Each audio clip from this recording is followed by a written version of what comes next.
નમો drone દીદી યોજના બનાસકાંઠાના આશાબેન ચૌધરીની આત્મનિર્ભરતાની સફળ ઉડાન સરકાર તરફથી અમને ડ્રોન ઇલેક્ટ્રિક રિક્ષા અને જનરેટર એમ કુલ મળી 17 લાખ રૂપિયાની સહાય કીટ મળી હતી। આજે હું લખપતિ દીદી પણ છું તેમ આશાબેન ચૌધરી જણાવી રહ્યા છે। સુશાસન એ પૂર્વ વડાપ્રધાન શ્રી અટલ બિહારી વાજપેયીના રાજકીય જીવનનો મૂળભૂત સિદ્ધાંત હતો, જે તેમની લોકશાહી દેશ પ્રત્યેની પ્રતિબદ્ધતા, પારદર્શિતા, લોકોની આકાંક્ષાઓને અવાજ આપવા અને ભારતને સમૃદ્ધ બનાવવા તેમના વિઝન સાથે જોડાયેલ છે। જે ભાગરૂપે તેમના જન્મદિવસ એટલે તારીખ 25 ડિસેમ્બર ભારતમાં સુશાસન દિવસ તરીકે ઉજવવામાં આવે છે। ગ્રામ્ય વિસ્તારની મહિલાઓને સ્વાવલંબી તથા આત્મનિર્ભર બનાવવા માટે સ્વસહાય જૂથોના માધ્યમથી તેમના સર્વાંગી વિકાસ માટે સરકાર સતત પ્રયત્નશીલ છે। બનાસકાંઠાના ડીસા તાલુકાના તાલેપુરા ગામના રહેવાસી આશાબેન ચૌધરી પશુપાલન અને ખેતીવાડી સાથે ડ્રોન ઉડાવવાની કામગીરી કરી લાખો રૂપિયા કમાઈ રહ્યા છે। ડ્રોન દીદી આશાબેન પોતાના ગામ અને આસપાસના વિસ્તારમાં ડ્રોનની મદદથી જંતુનાશક દવાઓનો છંટકાવ કરી આવક મેળવી રહ્યા છે। આશાબેને મિકેનિકલ એન્જિનિયર સુધીનો અભ્યાસ કરેલ છે। ડ્રોન દીદી આશાબેન ચૌધરી જણાવે છે કે ગામમાં બધી બહેનો મળી સૌપ્રથમ અમે સખી મંડળ બનાવ્યું। આ સમય દરમિયાન અમે કૃષિ વિજ્ઞાન કેન્દ્ર GNPCના આત્મા ખાતે પ્રાકૃતિક કૃષિની ટ્રેનિંગ લીધી હતી। આ સમયે અમને નમો ડ્રોન દીદી યોજના વિશે માહિતી મળી। આ યોજનામાં નામ નોંધાવ્યા બાદ મારું ઇન્ટરવ્યૂ લેવામાં આવ્યું અને મને ડ્રોન શીખવા માટે પુણે ખાતે ટ્રેનિંગ આપવામાં આવી। ડ્રોન પાયલોટનું લાયસન્સ મળ્યા બાદ અમને બનાસકાંઠામાં ડ્રોનની મદદથી જંતુનાશક દવાઓનો છંટકાવ કરવા માટે ઓર્ડર મળવા લાગ્યા હતા।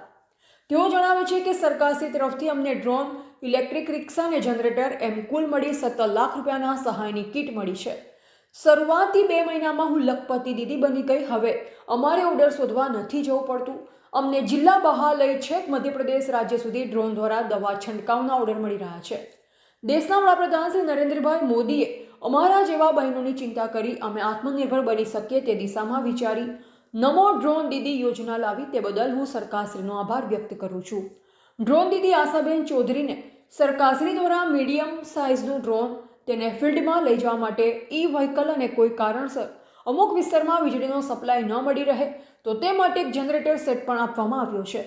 આશાબેન એરંડા, મગફળી, પપૈયા, બાજરી અને વરિયાળી, રાયડો, બટાકા સહિતના પાકોમાં ડ્રોનની મદદથી દવાનો છંટકાવ કરી ચૂક્યા છે। 7 મિનિટમાં 1 એકર વિસ્તારમાં ડ્રોનથી દવાનો છંટકાવ કરવામાં આવે છે। ડ્રોનથી છંટકાવ વ્યવસ્થિત થાય અને સમય અને પૈસા બંનેની બચત થાય છે। તેમાં દવા અને પાણી બંનેનું પ્રમાણ ઓછું રહે છે, પણ છંટકાવ યોગ્ય રીતે કરવામાં આવે છે। નમસ્કાર, હું ચૌધરી આશા, ગામ તાલેપુરા, તાલુકો ડીસા, જિલ્લો બનાસકાંઠા। મેં મારા સખી મંડળથી શરૂઆત કરી। અમે પહેલાં એક સખી મંડળ બનાવ્યું, પછી અમે બધી બહેનો ટ્રેનિંગ લેવા માટે કૃષિ વિજ્ઞાન કેન્દ્ર GLPC અને આત્મામાં જતા ત્યાં પ્રાકૃતિક કૃષિની ટ્રેનિંગ લેતા ત્યાં ડૉક્ટર પવાર સાહેબે અમને માહિતી આપી કે નમો ડ્રોન દીદી યોજના આવી રહી છે। તો આ યોજનામાં મેં નામ નોંધાવ્યું। પછી મારું ઇન્ટરવ્યૂ થયું। ઇન્ટરવ્યૂ થયા પછી અમે પૂના ટ્રેનિંગ માટે 15 દિવસ ગયા। ત્યાં ટ્રેનિંગમાં એક્ઝામ પાસ કરીને મને ડ્રોન પાયલોટનું લાયસન્સ મળ્યું। લાયસન્સ મેળવ્યા બાદ મીડિયા ભાઈઓ દ્વારા ન્યૂઝમાં આવી ગયું હતું, એટલે બધાને ખબર હતી કે અમને લાયસન્સ મળી ગયું। તો ત્યાંથી જ ઓર્ડર આવવાના શરૂ થયા। એટલે 1 મહિના બાદ અમને ડ્રોન, ઇલેક્ટ્રિક રિક્ષા અને જનરેટર એમ અંદાજિત 17 લાખની કીટ અમને ઘર બેઠા આપવામાં આવી સરકાર તરફથી ફ્રીમાં। તો પછી અમને ઓર્ડર આવવાના શરૂ, તો હું 2 મહિનાની અંદર લખપતિ દીદી બની ગઈ હતી। અને પછી મારે કોઈ જગ્યાએ ઓર્ડર શોધવા જવા ન પડ્યા। ઓલરેડી મારે બધી જગ્યાએ જિલ્લામાં, જિલ્લા બહાર અને મધ્યપ્રદેશ સુધીના મને ઓર્ડર આવવા લાગ્યા।